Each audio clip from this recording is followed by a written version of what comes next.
Europe, Table Talk, or any other Kagan strategy like that. And if you have any questions that you're bringing to the conversation today, either in the chat or just open your mic and let us know.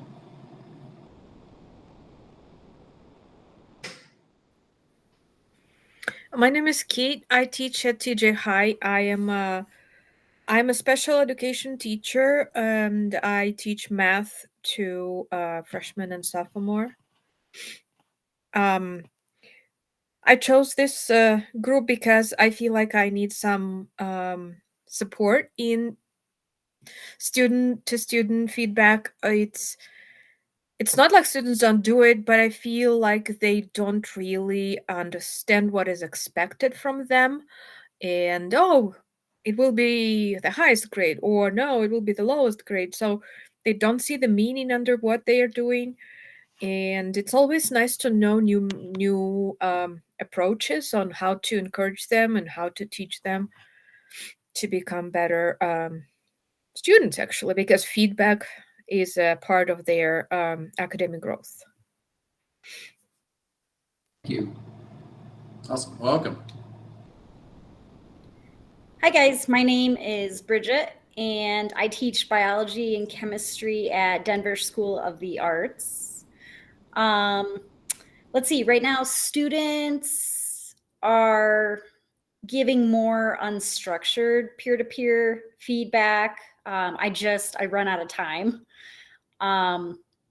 And I actually was just writing out something today because we're working on, for one of our SLOs, claim evidence and reasoning, and students do a lot of projects at my school and just more creative things. But whenever they do feedback, it just could be better. Sometimes it's like, this is good, or they need to expand and explain.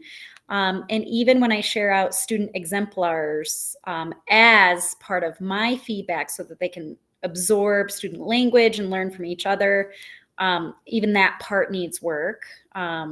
But I do want to be able to use it so that it's faster, more productive, and efficient between students, since I do have classes of 40, I do have classes of 37, and I'm only one person, so I can't even do feedback all the time myself. So however I can use it as an advantage for class to show student growth would be great. Awesome. Well, welcome both of you. I appreciate hearing what's going on in your classrooms. It helps us tailor what we're going to do today. And since we're both secondary teachers here, we'll focus on secondary and what this would look like in a high school classroom. And so, yeah, we'll go ahead and jump in, but welcome. Yeah, so the strategy overview is peer-to-peer feedback. We will give you some opportunities to practice it a little bit using a student simulation. You guys will actually be the students doing a simulation and then providing feedback to each other. And we will be using that feedback based on something called the SPARK model. And so that's where we start with our agenda, is what is the SPARK model, what kind of connections there are to the greater work of DPS for peer-to-peer feedback, to set a little more context. And then there will be the simulation itself. And then we'll be providing a couple of rounds of feedback. It still makes sense to using the SPARK model. And then we will be wrapping up and returning to the main room. Yeah, so we're going to be using the SPARK model today. So this is kind of like our paradigm, our reference point today. Both of you mentioned that you're doing peer-to-peer feedback, but then also like you want like some strategies and some ideas of how to do it. So this is kind of one of those like posters you can put up on a wall, reference back, gives students structure to actually do that. So the first part is the S is specific, that it needs to be linked to the work that you're actually doing. So just saying, I like your idea, is not enough, right? That we want specific feedback so that our peers can help grow. It's prescriptive, so it's saying like, do this, not just saying, oh, I like that, but like, what about it and give ideas as to actually how to improve, which flows into the next one, actionable, which is actually saying things that can be done to move forward for improvement. So just saying again that you like something doesn't give your peer any time for actually growth or ideas how to move forward. And our students are really good at just giving that really specific, and then reference, making sure that it's based in the task. So think about the standard, think about the task that you want your students to be able to do, and it should be referenced back to that. Your CLO or your SLO too, what you're working on, and that they're giving each other feedback based off of that. And then of course, we just have to remind students, it's 2023, right? We need to be kind, especially when we're in a technology space. I've always been of the mindset that if you are reminding students to be kind before they go into a digital space or a collaborative space, that it does wonders to kind of like inoculate the class against some of those other tendencies that they could have. Just reminding of that, and then the students usually rise to that occasion. And then just to make sure that we're grounded in our instructional practices, I'll give you a minute here. This is an excerpt from CRE and the Brain by Zaretta Hammond.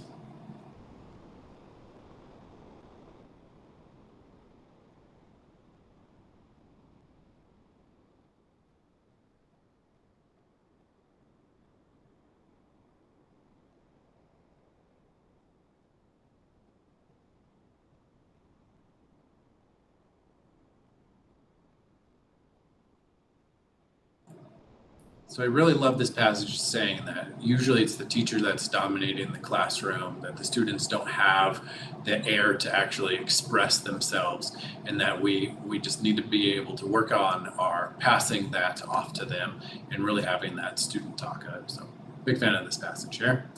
And then also here are our two CRE mindset focuses from DPS. So one is global context practice 2, and then the other one is learning conditions practice 1.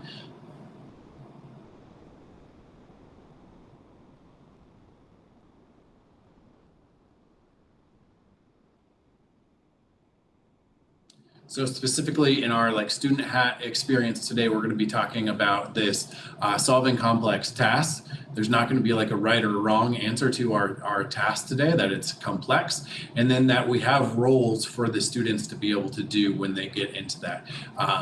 So instead of having the informal, that we're actually giving them the structures for that along with the Spark model.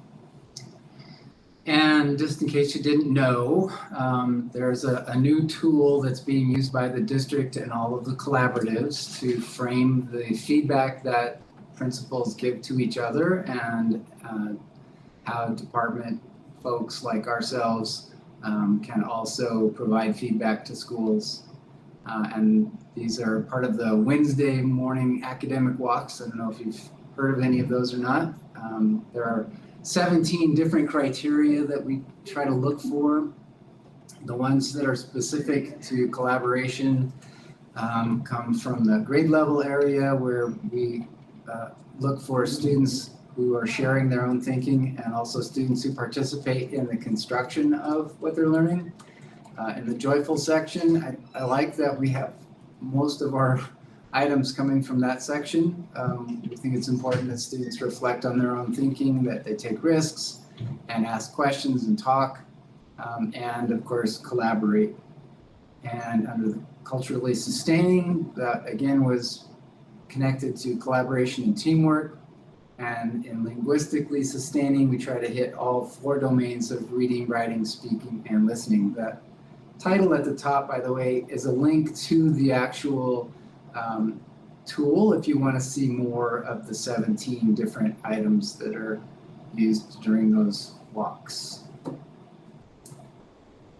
And of course, since this is technology, we thought we would ask ChatGPT what it thought about collaboration and working with students in a STEAM context. So it came up with these nice 3 sections.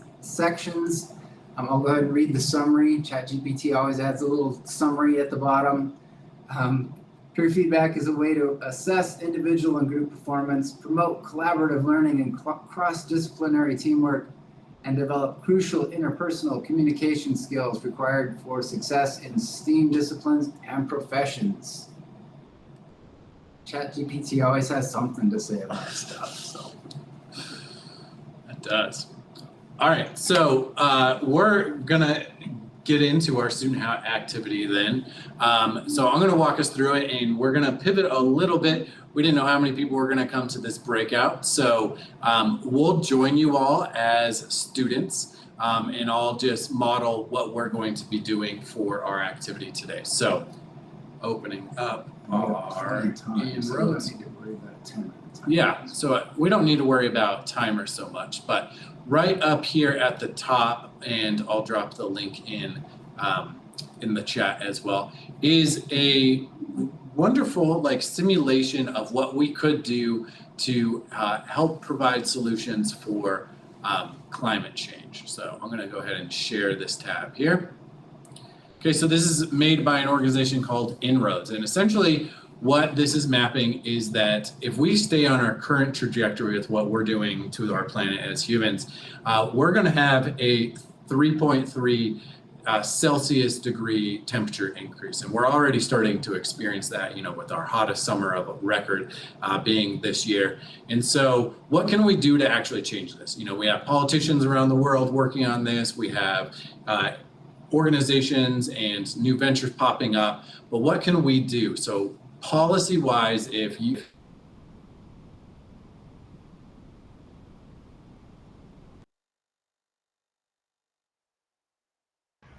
sorry about that, our camera is having a little malfunction. Right back.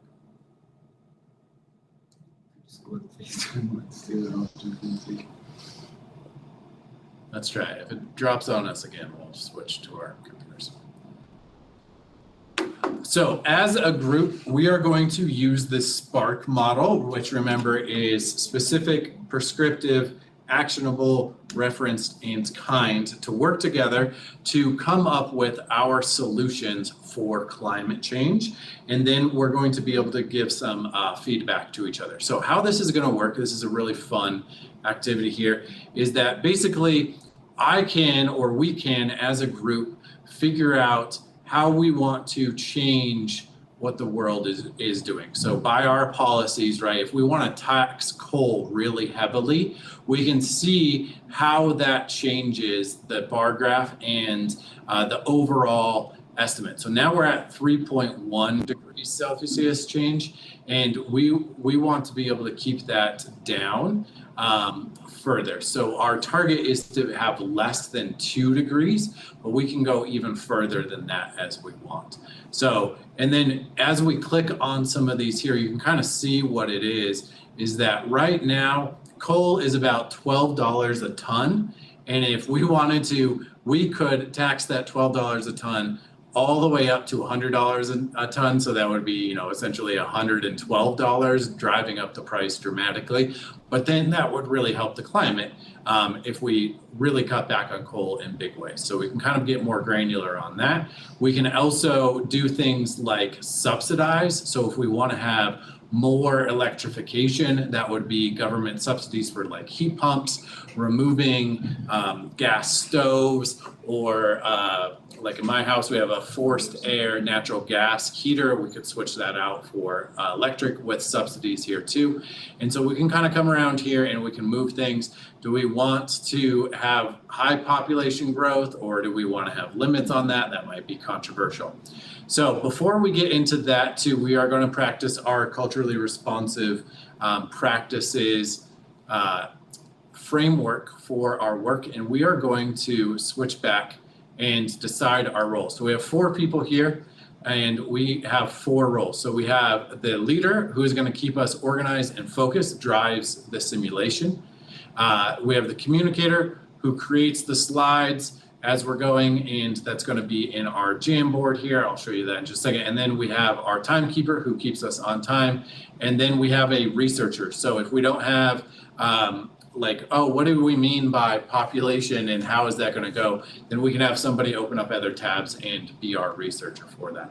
And we're going to keep track of all of our all of our work in our Jamboard, which I'm going to pop over there just for a second, but we need to run the simulation first, and then we're going to create our Jamboard. So this is what that Jamboard is going to look like, and I'll drop that one into the chat as well. So we're having, so we each have our 4 roles. We're going to run through the simulation, and then we're going to create our presentation. And this is then the framework that you would use for students to give other groups their feedback. So we're going to switch back here, go through our roles. Do we have anybody who wants to volunteer to be our leader?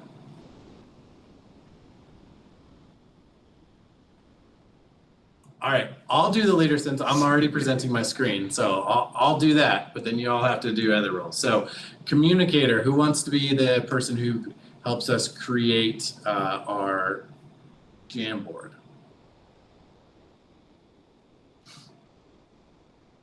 It's a pretty easy task. You'll take a screenshot and add it onto the Jamboard, and then take notes on what kind of decisions we're making and why we made them.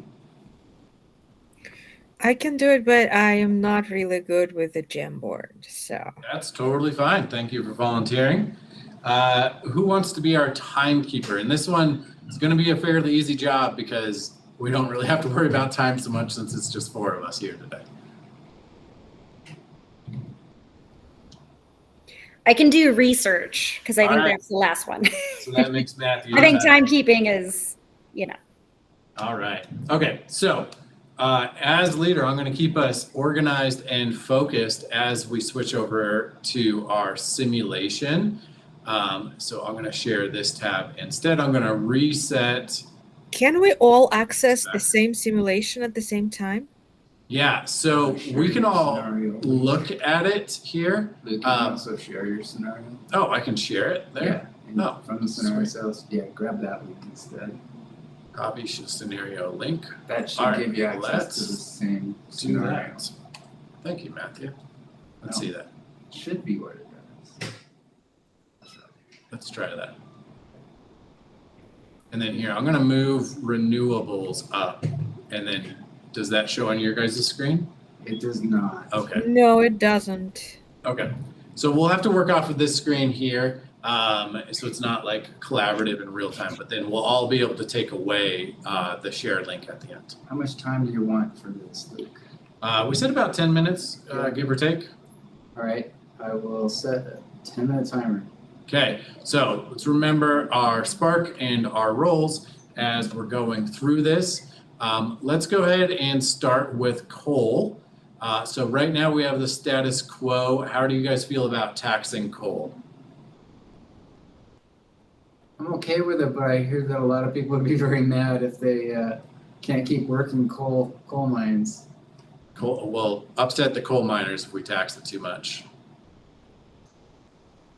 And a lot of those are Republican states, so they get very mad. We're thinking the world here, Matthew. Oh, right. Gotta What save if we the world. increase nuclear part? All right, nuclear. I like that idea. I'm a fan of nuclear. I think it's really safe nowadays. What do you guys think, Bridget, Matthew?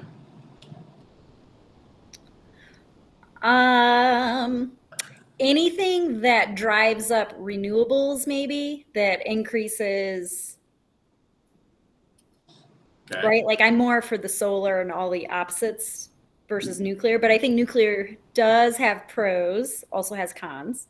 Can we go up like a little bit on nuclear? Do you think? Yeah. Like stuff like that. All right. So that didn't make an overall change, but we got a little bit dip in our curve, so that's good. When do you want me to take those screenshots? I cannot take screenshots because I'm not in the presentation. Do it of the entire Google Meet. Yeah, that Yeah. would work. Okay. Do that. And then, But you don't need to do it yet, We'll do that at the end. just Yep. at the end. okay. Yeah, I like the idea too of supporting renewables. I just sort of, as a person, I'm always I'm disconcerted whenever I have to throw something away. So I want things to be renewable as much as possible. All right, so if we go up one step, that gets us a 1/10, or should we go up to highly subsidized, which gets us another 10th? What do you guys think? Highly subsidized. I Highly don't think it's realistic. Yeah, that's taxes, isn't it? That's hard to pass. It's hard to get people to believe in that. be spending the tax money. Yeah. All right, how about we go subsidized and then we can return to highly subsidized later on, maybe? Got to be a broad set of changes. I don't think we can get it done all in one spot. All right, what about focusing on renewables? What about bioenergy? So trying to turn like algae into diesel fuel, or putting power plants at garbage dumps to try to capture the methane and use that for energy. What do you guys think about bioenergy? Is it currently happening? Yeah, I mean, we have like ethanol fuel, right? So like here in Colorado, about all of our fuel is about 10% ethanol, which comes from corn. Other countries around the world, they have like sugar-based ethanol, and makes a pretty good gas. That's so weird that food is turned into gas. We do that even with what's it called? E35 or whatever. E85? E85. Yeah, That has corn in it. yeah, that's 85%. Let's better stop growing population. There is a population growth in the middle. Yeah, this What one? if we decrease growth of population?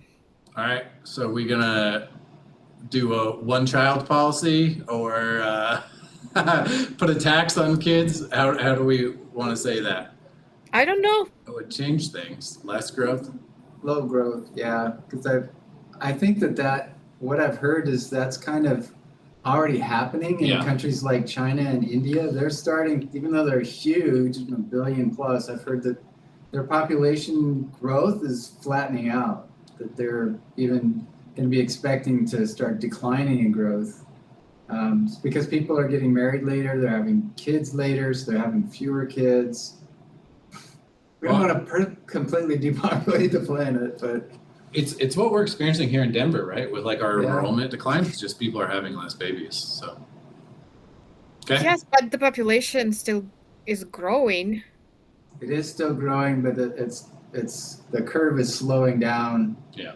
And at that rate, it will eventually top out and start declining. So low growth, I think, is more realistic in the future.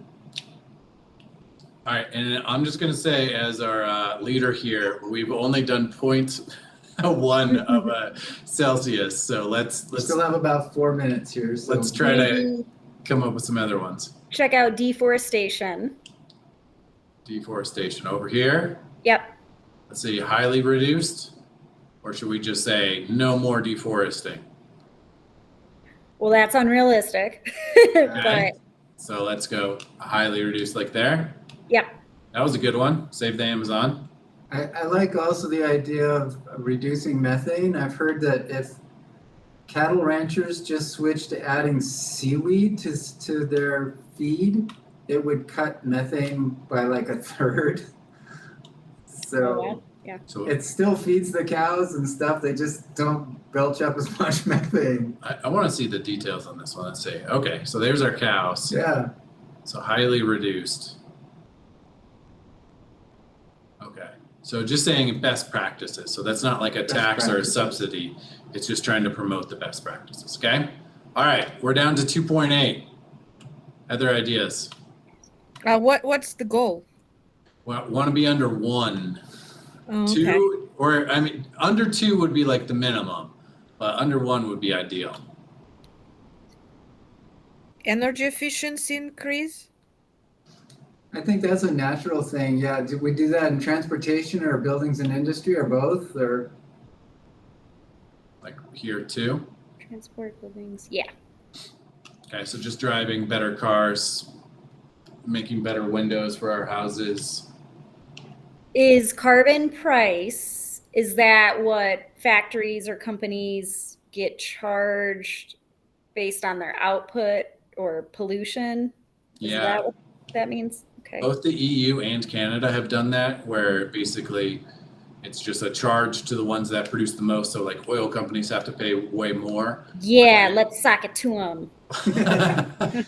Sock it to the This one's very Carbon. nuanced. If you click on the link down there, yeah, on the three dots, you can choose what year to start phasing it in and how many years to reach to your final product and stuff, and which Whoa, resources that gets qualify. really Scroll down farther too. There's you can choose which industries you want to start nailing in there for. Choose all of these different ones. all right. Do we want to like really? So we're at high. Do we want to go very high? That starts to get pretty expensive. Probably unrealistic then. Hmm I We might- probably have to ease in with the big companies. Yeah. Should we say maybe then a couple years out or a few years out? Like 5 years from now, we'll start it. Sure. Oh, we should start it now. All right, let's start it now. I'm fine with that. Canada has a really good system where they tax it, but then everybody gets a check every quarter, so that it doesn't hurt like people in poverty more. That the prices of things have gone up. So Yeah. it seems like Where a do good they get system. money to reimburse everyone? From the tax on the carbon producers. So basically, the producers pay a tax, and then that goes equally to everybody. But the ones that are paying the most tax are the ones that produce the most carbon. So I still think we That's an should. interesting model. Yeah, it is. I think we should also still think about taxing coal, oil, and natural gas, even if it's just a little bit. Every little bit's going to help. It doesn't have to be highly taxed, really, but tax. I think anything that encourages people by discouraging them in one way, I think those would all benefit us too. We're getting close to two degrees centigrade. I am really confused that there is no increase of recycling of everything. There is nothing like that in the diagram that will reduce. Maybe it's not on that same topic, where we have everything here, but Yeah, that's a good call out. There's no recycling. What do you guys think about Kate and Bridget about Matthew's idea for the coal, oil, and natural gas taxes, but not too much? I don't think so. Interesting. Okay. Bridget, looks like you're going to say something. I feel like those industries should be taxed. Right? It puts the pressure on them and on us also to try to brainstorm other ways, I think, of using energy or reducing energy. And if those industries can become more cleaner or just reduced in general, that'd be the goal, I think, with taxing them more heavily, or maybe something will happen with their prices that benefits us. But I would say a little bit more taxes with coal, oil, natural gas. Yeah, I would also pitch those taxes as that's how we fund our transition to other stuff. Yeah. Yeah. There's another item on here under carbon removal, the last one. So That's like the planting opposite trees. of deforestation is planting trees. I think that's a good idea. And also, we're going to need to invest in some technology that's going to pull carbon out of the air too. Okay. I think those are fairly easy things to agree with, Bridget, Kate. Yep. Yeah. Yeah. Honestly, I would say though maybe we lean heavily into the like afforestation. Like I know that there's an initiative to put a green belt all underneath the Sahara Desert because it's starting to go further south. And so like planting trees, I think is a pretty easy way to do that. I think cities should also consider doing that because I know the more trees you have in the city, the cooler it is. Yeah. Cities are hotter than they should be, especially in areas where they don't have any trees at all. Okay, so we go high growth, save the trees, don't cut them down and plant more. They have to be the right kind. There's some trees that are gonna make it more of a problem. All right, so we're at 1.9, so we've done good. Do we want to revisit any of these that we haven't talked about? Electrification for either transport or homes and industry, or bioenergy?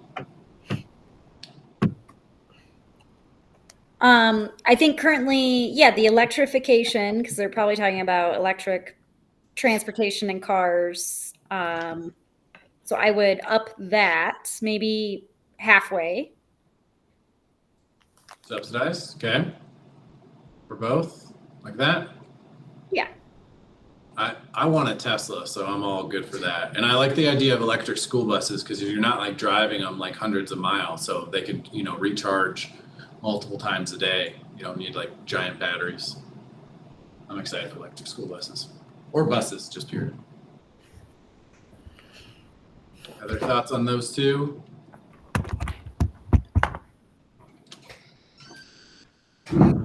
I don't know. It sounds. I don't know if we live in a market economy model. Who is going to decide what is going to be subsidized, what is not? It's Us. us. We never decided. Never. So, yeah, I don't know. Four of us that rule the world right now. So, okay, Matthew, what do you think about more electrification, subsidizing? I think that it makes sense to me from like a city perspective. Cities are always great at encouraging people to move into their city, to move their headquarters in and provide them with all these tax incentives and stuff. What if one of those was a tax refund of anything that worked towards more electrification? I think that you could sell it to people, to industry, as a benefit to them when they're moving from place to place. And they're also spending less on their energy piece as well. I noticed something that I was playing around with a different simulation, and when you look at renewables, if you move that from, instead of to the right, you move it to the left, it actually pulls things down quite a bit too. I mean, renewables becomes really a big part way farther along. Well, like I know in Colorado, we're shutting down a lot of our coal-fired electric plants because it's actually cheaper to have solar and wind than it is to buy the coal. So Xcel is just wanting to shut those down, and other providers just because it's cheaper.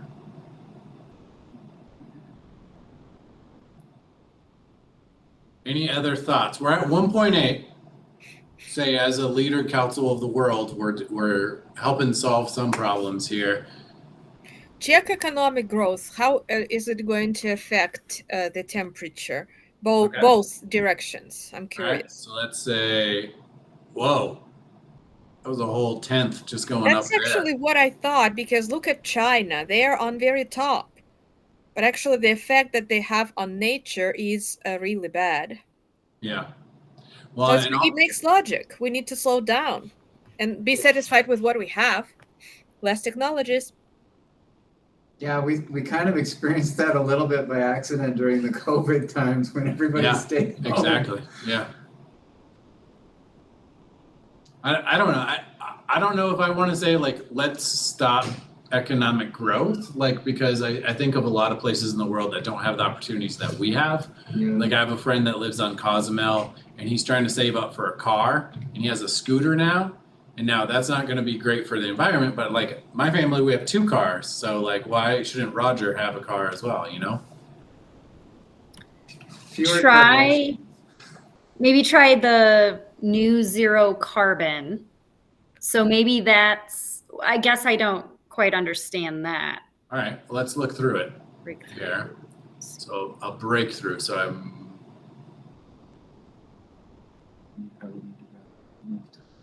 say it now, timekeeper. So we're running out of time a little bit here, but we still have about 20 minutes until we need to return to the main room. So we can keep working on this if we want. All right, so that's just basically saying that we're going to fund research into zero carbon industries. And what is that zero carbon industries? It says that there's going to be a breakthrough that it's going to invent something that we don't have yet. So I don't know what that means. It means that we make cold fusion or something. I don't know. Okay. So we have to fund that research. And I don't know. what about bioenergy? Do we want to turn some food into energy, or we want to just let people eat the food? It also depends. I think the algae has some potential. So, because I read about that, I think trying to use that as some biofuel has potential. Okay. I think if we could figure out algae, yeah, like that would be a big thing, because we have lots of oceans and water and stuff that we could use. So Once we get the plastic out of there, we could. let's get the plastic out of the oceans. Yes, it's interesting, Kate. I didn't think about that recycling until you mentioned that. I've seen this simulation a few times in different situations. That makes me think about, like, let's stop producing so much plastic and reuse what we have, or use other methods. So, okay, so Timekeeper said that we're almost there. Any final thoughts or advocating for any changes that we have? We're at 1.8. I think that our kids and grandkids will be happy with us. I thought we need to return at 1:45. Yeah, we do. We're gonna move on to the Jamboard and stuff, though. Just with Okay. So I need to take a screenshot of what we thought. Yes. Okay. Okay. All right. So we did kind of like moderate changes overall. We weren't too extreme on anything. It was a broad strategy, not just Yeah. one thing. I think we need that, but we did like trees. We do like trees. Stop cutting them down and plant more. Yeah, but at the same time, we really enjoy having wooden furniture, wooden floors, and wooden fences around us. So it's kind of weird when we want them to not to disappear, but we really enjoy them disappearing. So Yeah. I would say, though, that wood is renewable, right? You cut down a tree and you can plant it again, and a few years later it can be up and going. So it just the demand is much higher than the speed that trees grow with. yeah, it's true. Okay, Kate, did you get a screenshot? Yes, I already posted it into the Perfect. Jamboard. I'm gonna switch over to the Jamboard then. How we're saving the planet, sharing this one instead. Perfect. Okay, so Matthew, I'll let you lead into our feedback, and we'll pivot a little bit here based on how you want. Yeah, so what we were thinking at this point was that we would be doing a gallery walk of everybody's solutions and provide them with some feedback. So I think instead of a gallery walk, because we don't have additional examples to look at, what we should try to do instead is we'll have 2 rounds. The first round is just the green sticky notes. Everybody on the Jamboard okay? Okay, so that's Okay. Everybody's there? Okay. What you should do is pick one of those green Post-it notes to provide feedback to our process, the process that we just did. You can be specific towards, if you want to be sort of generic about it, you can be specific in your feedback to Luke and how he managed and directed our group as our leader. You provide him with some Spark feedback. That might be the easiest thing to do. Spark feedback. So remember, it has to be, or should be, something that's specific, something that it's right there on the Prescriptive. Jamboard. Well, it's prescriptive. There's something you can do about it. Actionable. It's referenced, so it's talking about a particular thing that you're seeing on there, a conversation around nuclear, for example. And we should also state it in a manner that's kind. So see if you can come up with a Spark response for our fearless leader. Oh, we're doing me first? We'll just give him some feedback. Okay. Well, I see. Good job keeping time. So, Matthew. That one would be okay too. You can provide feedback to anybody you want. If you just click on where it says spark feedback, that you can type it right in that text box.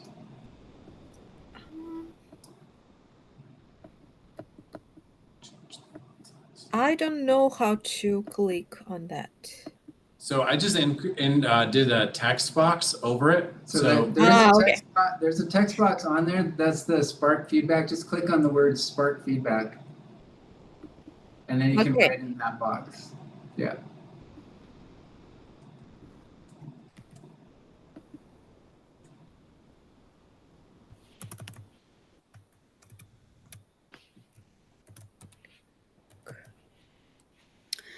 Is there a pre-made template that has these little feedback slips on it through Jamboard? Not through Jamboard. There's one that's from Canva. This is where I originally got this idea from anyway. So I'll put that Canva link in our chat in just a second. Okay. yeah, it's really cool to have this structure. Matthew showed it to me. I was like, oh, that's awesome.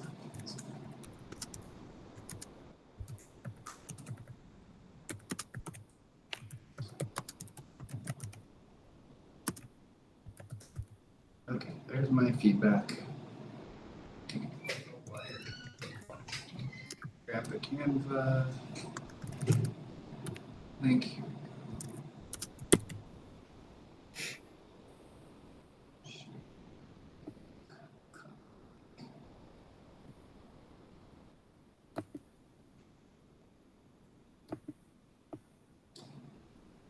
Okay, so in the chat, I've just put the Canva template that I was using. There's an original template that it had. If you don't want to have the same things that you're seeing there. Canva has a bunch of very nice feedback templates. As long as you're signed into to Canva with your DPS account, you should have access to that template, and you're welcome to make copies of it, do anything you want with it.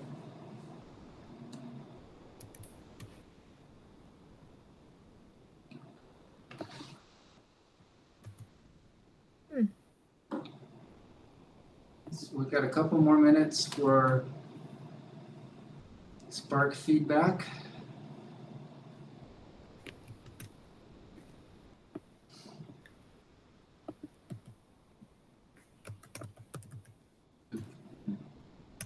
Playing with the feedback is. Yep.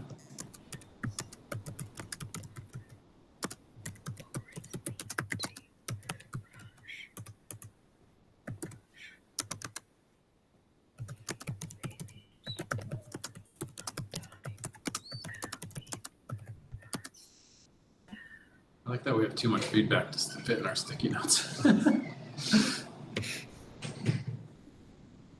All right, I'll switch us on to the next part then. Here is not the video of the timer, is the response to feedback. So students are giving each other these feedbacks here. It's in writing with the Spark model. Then the next step, and if you remember back to our CRE practices, is that things then actually change. And this is the instructional rounds tool as well says, okay, so you've got the feedback, now what, right? And so when, especially our students are having the informal conversations, how do we push them to then do action off of it? How are you actually improving your writing? Or how are you changing your math practices in your classroom? So here are some sentence stems that you can use with students that they're actually responding to each other. So again, keeping in mind the Spark, but saying like, your comment pushed me to think about this.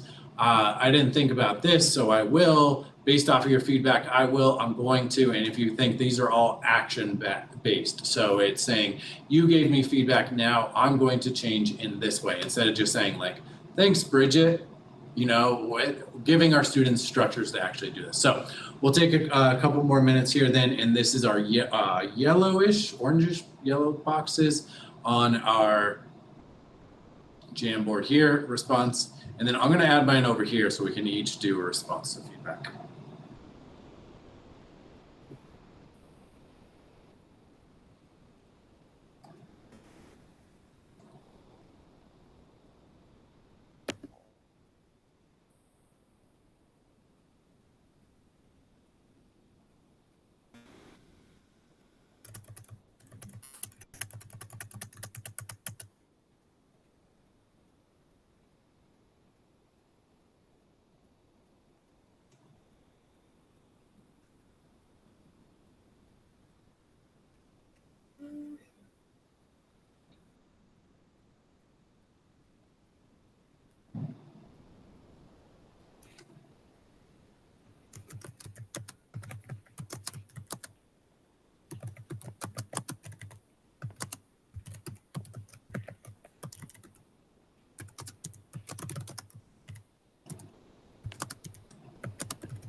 How do I reduce the size of my font? You just change the size of the box. So when you click out of it or then go back and click the box, it'll have corners and you can adjust the size. It's very clunky if you ask me. Yeah. Okay. Kludgy? Probably. Clunky, kludgy, something that doesn't sound nice.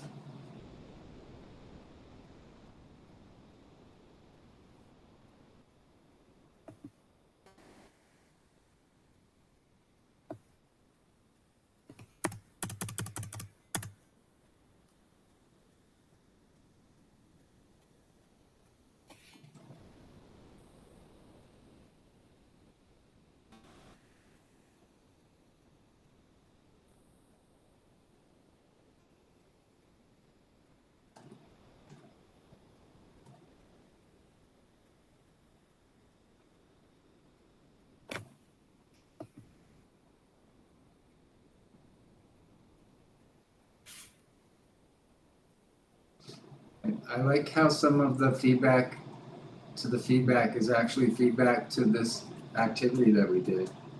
That's very helpful. Thank you.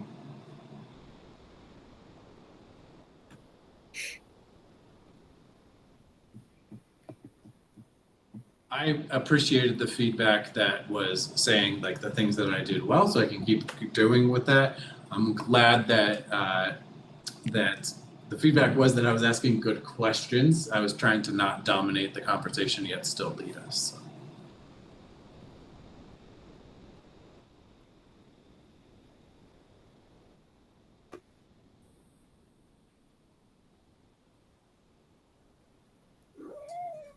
Go away.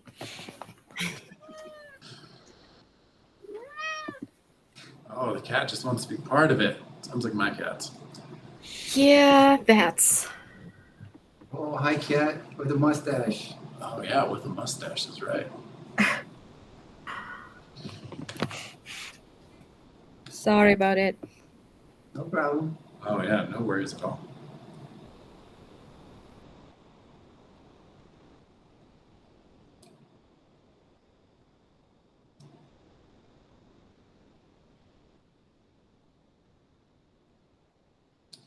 Okay, well, I'll go ahead and wrap us up then.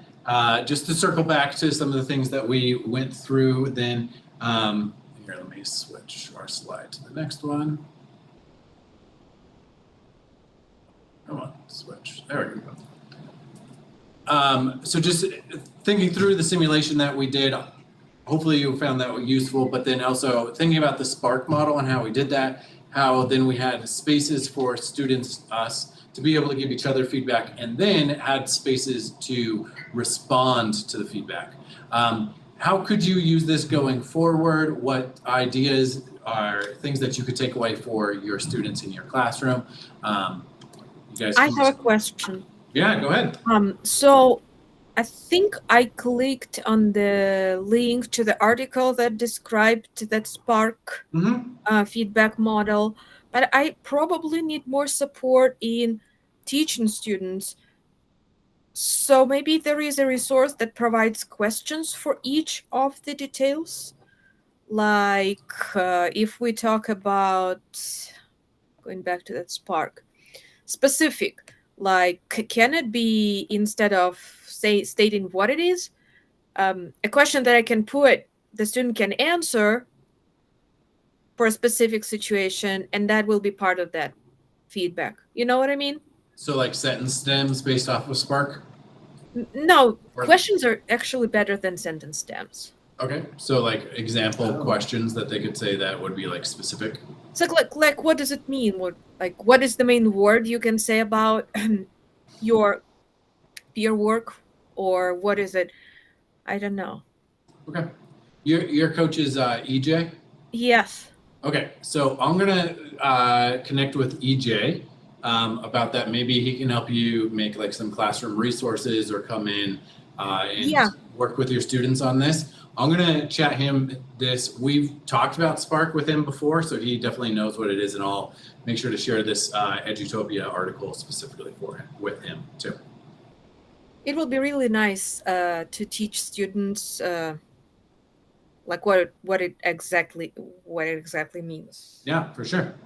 I'm gonna send him that chat right now.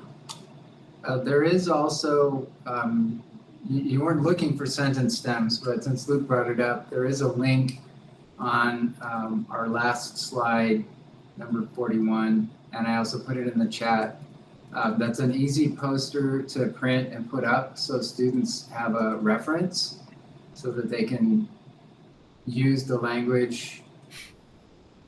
That feedback sentence stems. Yeah.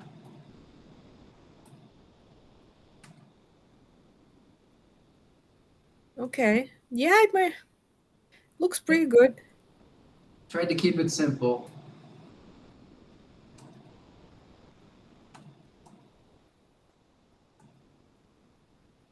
Okay. Thanks. Yes. Good question.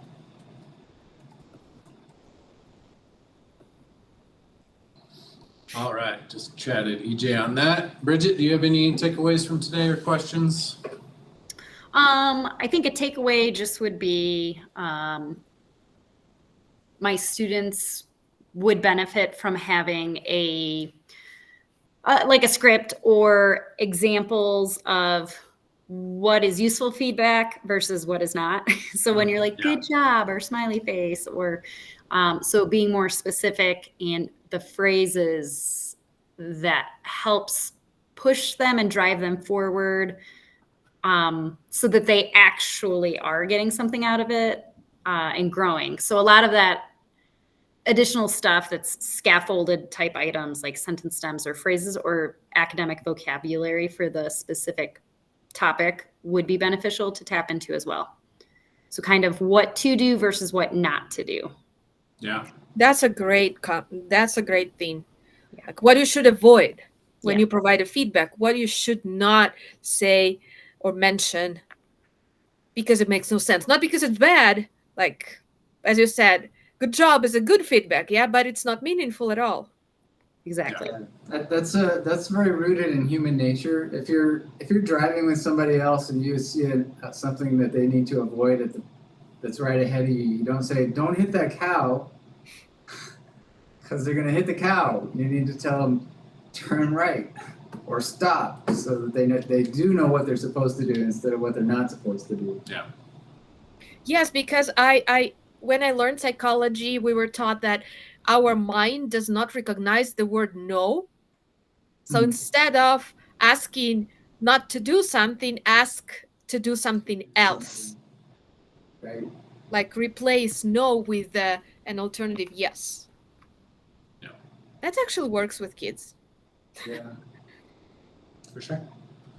All right. We did put in a link in the chat to go back to the main meet. We want to thank you for joining us and helping us solve the climate crisis, or at least mitigate it somewhat.